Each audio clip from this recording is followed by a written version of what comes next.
Okay, everybody, working on a 2011 Nissan Murano with a 3.5 liter.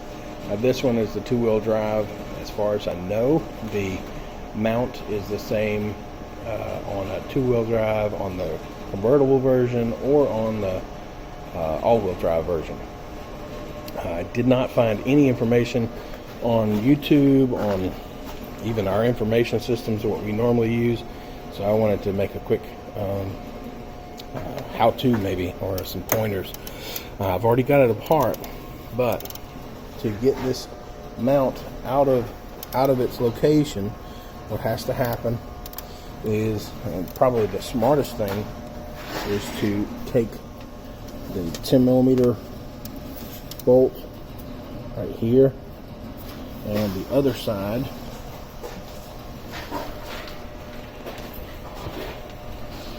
over here for the fans. The fans still won't come out at that point. So what you then have to do is take a number of bolts out. Of course, the battery is sitting right here, a couple 10mm nuts on that. Slides that out to get the bracket off the top. Again, a couple of 10mm bolts there.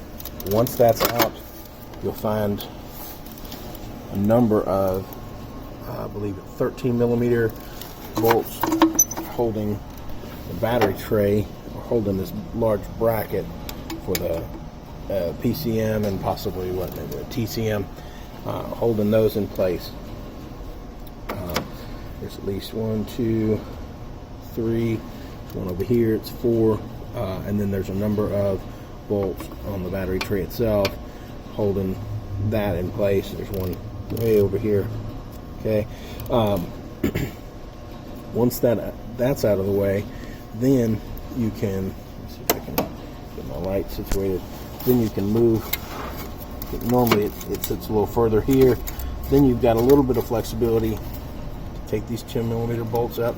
There's 2 on this, there's 2 here, but now that's flexible, so that I can get a ratchet down here to remove all the stuff, make this a little bit more flexible, to back this away. And even then it's a bit of a fight, but scooting that back as far as you can to then slide the assembly of the fans, to slide it upwards, with this fan being higher first. Of course, there's I believe this is an impact sensor here, a couple 10mm bolts holding that, a number of these clips holding this wiring to the outside here. You'll already have removed the upper radiator hose and set it to the side, and then also you'll want to remove this 10mm bolt here, which allows you a little bit of space to get some clearance down here. So all of that has to be removed in order to physically just get the mount out of the vehicle. And then I'll show you the difference between the mount that all the catalogs show and what it actually goes in the car. Okay, here is the mount itself. The mount that came out of it. This one just jigs right around. Here's the main difference. This bracket right here, if any of your brackets are too tall on the replacement mount, then you've got the wrong one. So the one that the base number that everybody's using, I believe, is an anchor mount, which is a 9806. That's just wrong. All of the catalogs that I can find are wrong. You'll see immediately that this one does not sit level. You can see that one is shorter than the other. You can immediately see how much difference there is in the height of this. So that 9806 number is not right.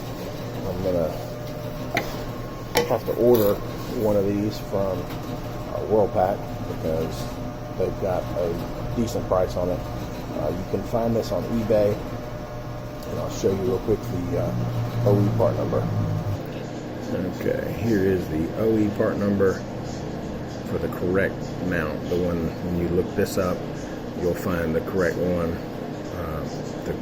certainly the right one that fits the car.